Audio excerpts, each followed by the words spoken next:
Buenas noches. ¿Fue entrega? ¿Fue traición? ¿Fue captura? Las preguntas que hicimos anoche sobre el Mayo Zambada y Joaquín Guzmán López siguen vigentes 24 horas después. Hay muchas versiones sin fuentes claras. Varias de esas versiones chocan entre sí.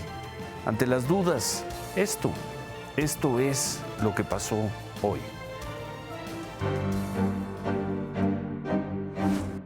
Sin dar mayores detalles, el fiscal general de Estados Unidos presumió la detención. El Mayo and Guzman Lopez join a growing list of Sinaloa cartel leaders and associates who the Justice Department is holding accountable in the United States. Pero solo eso, no aportó más información. La única versión directa de los hechos es la que dio el abogado del Mayo, Frank Pérez, a Los Angeles Times. El Mayo no se rindió voluntariamente, fue traído en contra de su voluntad. Lo demás que se sabe es por registros judiciales y versiones periodísticas, en los que se ha confirmado que los destinos del Mayo y Guzmán López tomaron caminos distintos, legal y territorialmente en Estados Unidos. De acuerdo con la cadena NBC, Joaquín Guzmán López, de la facción de los Chapitos, fue trasladado durante la noche a Chicago. De ese operativo trascendió esta fotografía en la que aparece esposado luego de bajar de un avión. Enfrenta cargos ante la Corte Federal del Distrito Norte de Illinois y se espera que el martes sea presentado ante un juez. Mientras que el de la vieja escuela, fundador del cártel de Sinaloa, el Mayo Zambada, la presa más grande para la DEA y el FBI, quedó bajo arresto en la cárcel del condado del Paso, Texas, y en menos de 24 horas fue llevado ante un juez. Ismael Zambada García fue presentado a las 8 de la mañana ante la Corte del Distrito Oeste del Paso, Texas. Hasta ahí llegó en silla de ruedas, decaído, solo con su defensor. La jueza Ann Burton inició la audiencia preguntando si estaba en condiciones de ponerse de pie. Pidió que le acercaran el micrófono. Necesitamos al señor Zambada junto al micrófono. Si todos ustedes pueden moverlo y bajar el micrófono, si es necesario podemos poner la silla de ruedas junto al podio. ¿Su cliente está bien ahí, señor Pérez? Creo que está bien. Puede quedarse ahí un par de minutos. ¿Es usted Ismael Zambada García? Sí, soy yo. La jueza leyó sus derechos, cargos y fecha para la próxima audiencia. ¿Entendió hasta ahora? Sí. El Mayo no pudo mantenerse de pie y su abogado intervino. Es mejor si se sienta. Escuchó en silencio la lectura de los 12 cargos: narcotráfico, conspiración para distribuir droga, lavado de dinero, posesión de armas y homicidio. Dijo a la juez entender todo y no hizo ninguna pregunta. Finalmente, el Mayo Zambada firmó su declaración de no culpabilidad ante las autoridades de Estados Unidos. Su próxima audiencia fue fijada para el 31 de julio a las 11 de la mañana. Y eso fue lo que pasó. Hay muchas versiones, muchas, que fue entrega, que lo traicionaron, que lo trajeron, que lo pactaron. Esto es lo que ocurrió hoy. Anoche preguntamos por qué el gobierno mexicano no había informado, no había dicho nada ante un suceso tan relevante y tan llamativo. Hoy sabemos que anoche no informaron nada porque no sabían nada. Así lo reconocieron hoy en Palacio Nacional, así lo reconocieron esta mañana. On Thursday, the Justice Department took into custody in El Paso 2 more alleged leaders of the Sinaloa cartel. The first is Ismael Zambada Garcia, or El Mayo. The second, Joaquín Guzmán López. Eso es parte de la investigación y parte de la información que nosotros estaríamos esperando del gobierno de Estados Unidos. No, el gobierno de México no participó en esta detención o entrega. Esto no es así. Usted nos ha dicho aquí que lleva una muy buena relación con el gobierno de los Estados Unidos. ¿Le hubiera gustado que le informara a usted personalmente sobre esta captura? Hay que esperar a ver si la captura fue allá o aquí. Donde sea que haya sido, si fue captura o entrega pactada, el gobierno de México no lo sabe. El presidente cree que fue allá, en Estados Unidos, pero hasta esta mañana esperaba, como todos en su gabinete, un informe oficial de cómo se dio la detención de uno de los grandes capos del narco mexicano. Casi medio siglo de actividad criminal en el país, y ayer que cayó, se enteraron por teléfono, prácticamente a la misma hora que la prensa se enteró. A las 3:30 de la tarde, la Embajada de Estados Unidos informó a la Secretaría de Seguridad que Zambada y Guzmán estaban en Texas bajo custodia de autoridades federales. 15 minutos después, en una segunda llamada, la embajada confirmó la información y la identidad de los personajes. Entonces, a las 4:15, se le informó al presidente. Y a las 6 de la tarde, la embajada envió por separado fotos de los detenidos. Este es el historial de comunicaciones. Sorprendido y tarde, el gobierno de México buscó sus propios datos. Ubicó que por esta terminal del aeropuerto de Hermosillo, Sonora, salió el avión que habría llevado a los dos capos a Texas, que en esta oficina de migración se presentó el plan de vuelo en una ruta Hermosillo-Santa Teresa, y que la avioneta despegó a las 8 de la mañana con un solo tripulante a bordo, el piloto. Entonces, ¿cómo pudieron abordar dos capos una avioneta en la capital de Sonora sin ser detectados? ¿O se subieron en una escala?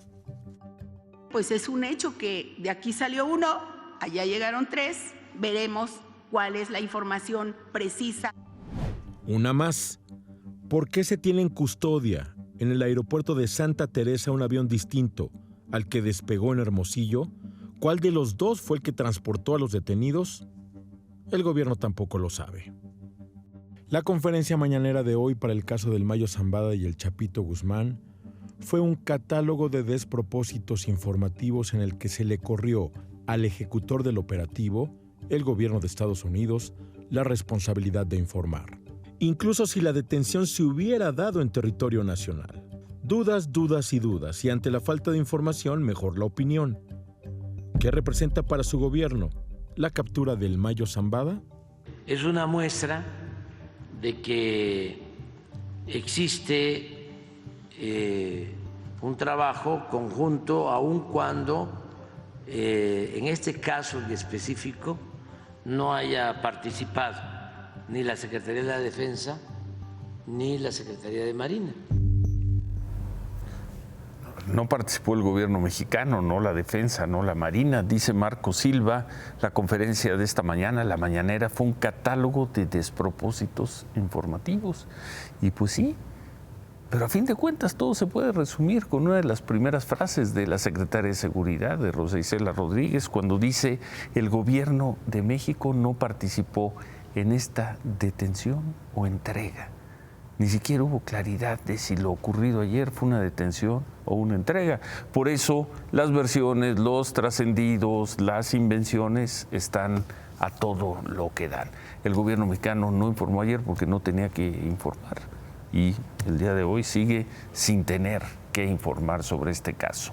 En cuanto a la situación del otro hijo del Chapo Guzmán, de Ovidio Guzmán, de quien anoche informamos que había sido sacado de la cárcel correccional metropolitana de Chicago, hoy el embajador de Estados Unidos, Ken Salazar, informó que Ovidio está bajo custodia del gobierno de Estados Unidos, aunque no dio detalles de en qué situación jurídica está ni en dónde está.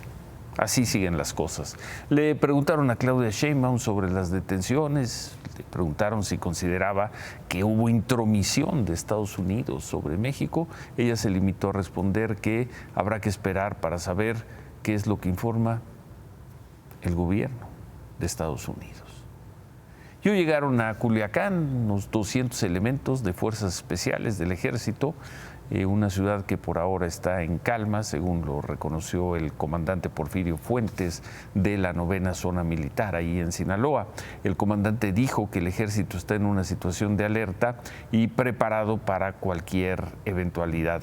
Habló también de reforzar los operativos en todo Sinaloa.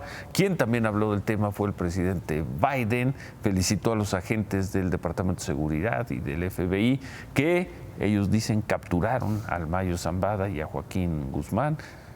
Biden también lamentó que demasiados estadounidenses hayan muerto por el flagelo del fentanilo y se comprometió a que su gobierno va a seguir atacando a los narcotraficantes. Pues ahí están los hechos. Anoche mataron, hablando de Sinaloa, a Héctor Melesio Cuen, un diputado federal electo del PRI, fundador de un partido importante allá, el Partido Sinaloense, y además fue rector de la Universidad Autónoma de Sinaloa. De acuerdo con la Fiscalía del Estado, esto habría ocurrido luego de que trataran de robarle su coche en una gasolinera en la zona de La Presita, al norte de Culiacán. Según los primeros informes, Héctor forcejeó con el supuesto asaltante y se disparó el arma, tuvo una herida en una pierna. En fin, su acompañante, identificado como Fausto, lo llevó al hospital, pero minutos después murió. Él había denunciado amenazas, sabía mucho en torno a este personaje. Otro caso extraño en el mundo de Sinaloa. Otro caso extraño, dejémoslo así.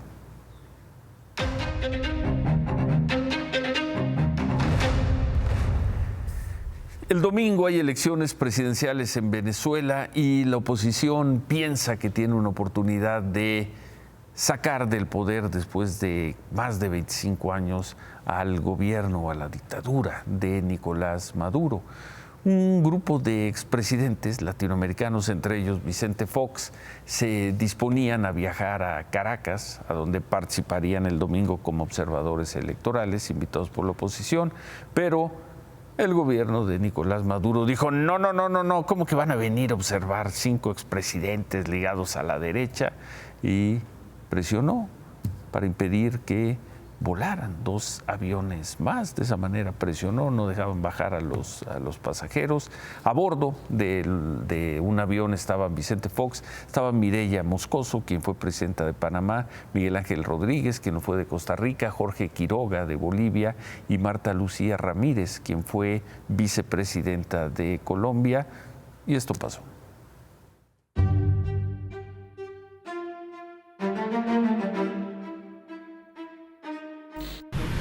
Estamos parados aquí en Caracas, pero hay 4 aviones ya de Copa que están también detenidos y dicen que no los sueltan y no los dejan volar si no se bajan los 5 expresidentes. Le vamos a necear un poquito. Casi 450 personas que la tiranía de Maduro toma de rehén. Estamos aquí es porque queríamos estar con ustedes el día domingo para que hubiese un cambio, porque Venezuela lo necesita. Pero bueno, desde acá estamos con nuestros corazones, van a estar con todos ustedes, presidente. Que Dios les bendiga, los que puedan, quieran y tengan con qué registrarse, vayan a votar el domingo. Cada voto va a ser la diferencia. Este fenómeno será un ejemplo real de lo que puede hacer un pueblo cuando se levanta, se une y lucha por sus derechos y libertad. ¡Que viva Venezuela! ¡Viva!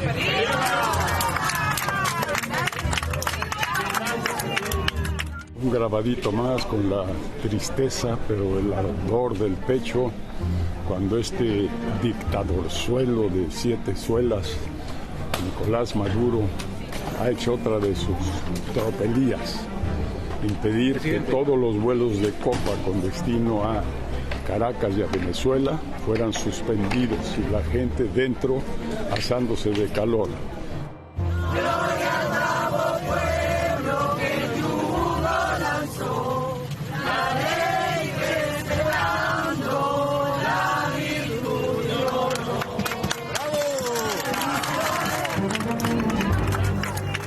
Y no se pudieron quedar en Caracas, los mandaron de regreso a Panamá. Claudia. Sí, pero no fueron los únicos, Ciro. Buenas noches. Buenas noches. Otros activistas, dirigentes políticos de varios países también fueron impedidos para entrar a Venezuela y en algunos casos hasta los deportaron.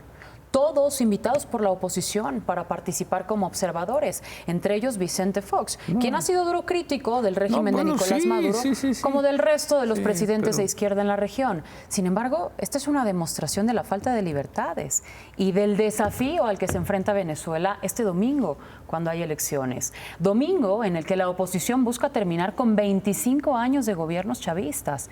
El candidato de la oposición es Edmundo González, quien tuvo que ser el candidato porque el gobierno de Nicolás Maduro inhabilitó a María Corina Machado. Sin embargo, y pese a que él es el candidato, la fuerza de María Corina Machado ha acompañado a Edmundo en todo momento. Ella lo acompaña a los mítines, lo respalda y pide el voto para Edmundo y para la oposición. Esta es la tercera vez que el presidente Nicolás Maduro se presenta como candidato. La primera fue en 2013. Recordarás esto luego del fallecimiento de Hugo Chávez. En esa ocasión le ganó por menos del 2% al candidato opositor Enrique Capriles en unos resultados muy cuestionados. Para 2018 repitió en unas elecciones en las que la oposición no participó y, como era de esperarse, Maduro arrasó. Este domingo, se define si Maduro se mantiene 6 años más en Venezuela o no. A decir de la oposición, esta vez no la tiene tan fácil.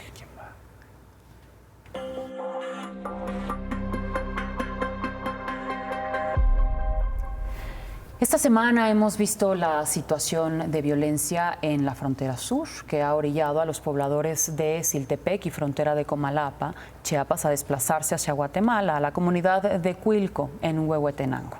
Se habla de más de 500 mexicanos que ya han huido esta semana, solo esta semana.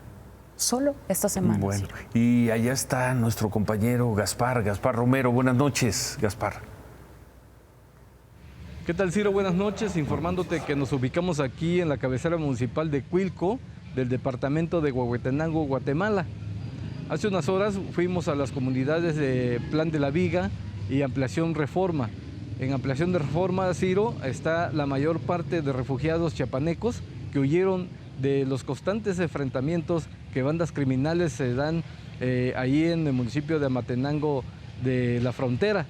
Estas familias están recibiendo atención humanitaria. Se están siendo custodiadas por un pelotón del Ejército de Guatemala, de un promedio de 11 elementos a 15 elementos, así como 6 elementos de la Policía Nacional Civil. Platicamos con algunos refugiados y esto fue lo que nos dijeron. El lunes empezó la balacera, siguió martes, siguió miércoles. Todos nosotros del miedo nos venimos para acá en Guatemala. ¿Hoy en la mañana escucharon? Sí, escuchamos balazos, sí. A las 6 de la mañana nos levantamos pues y fuimos aquí, tú ya escuchamos aquí donde la escuela y se escucha bombas, tiraron. Porque se escucha. ¿Cómo se escuchan estas bombas? Muy fuertes porque se escucha fuerte por los cerros que le hacen más fuerte las cosas. ¿La explosión? Sí. Ya no pudimos sacar nada.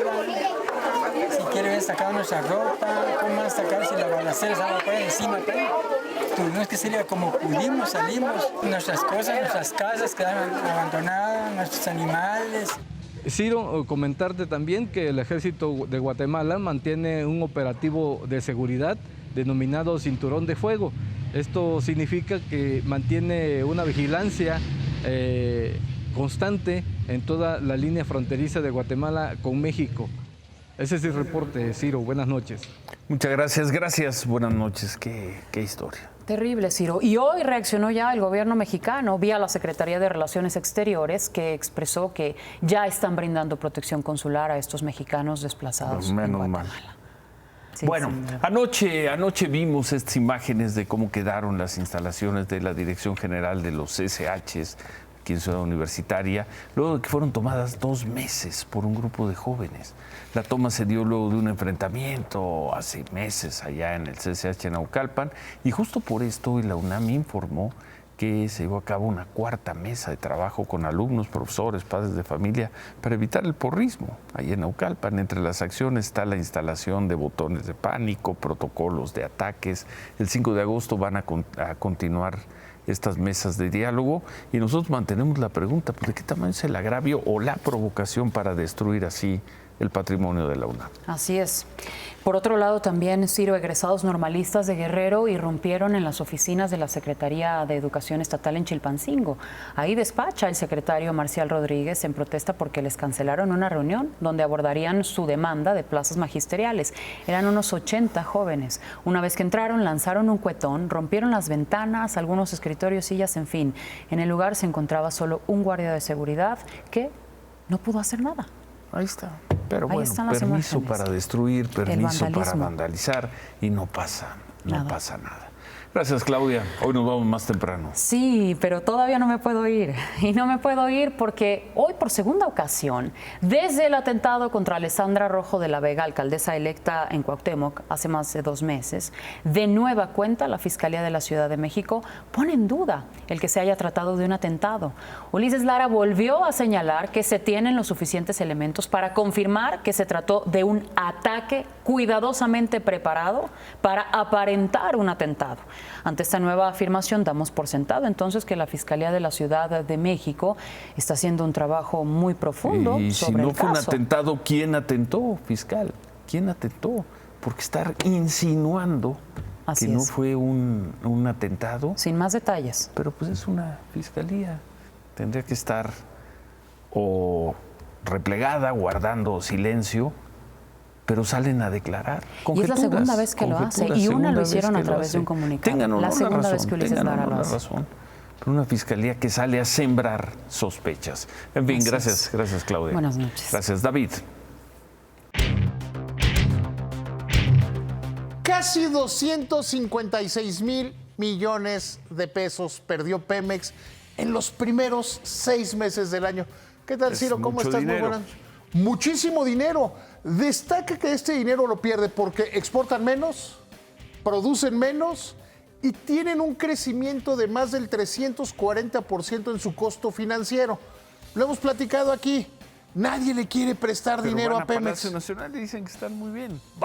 Por eso te digo que una cosa es lo que dicen y otra cosa es lo que sucede en realidad.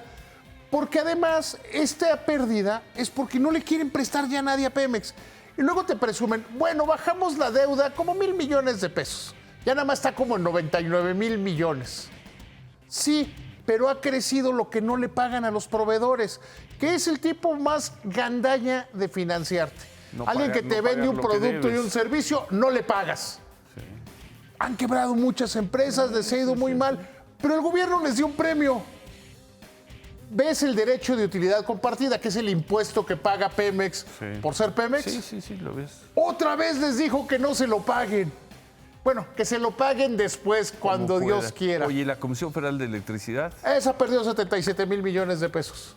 ¿Y entonces? Pues el modelo, ayer lo dijo el padre del análisis superior, que tiene análisis superior, no es un modelo que le guste a Claudia Sheinbaum. Las van a dejar de ser empresas estatales para convertirse en órganos de gobierno. ¿Sabes a Pemex lo que le resultaría?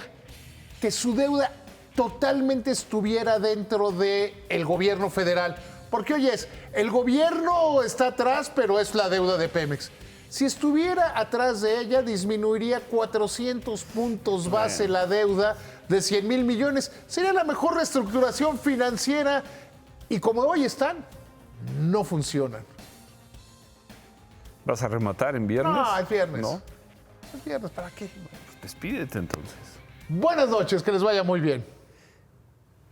Bueno, y nosotros regresamos y rematamos con el estreno esta noche del Triunfo. ¿Qué importa? Volvemos.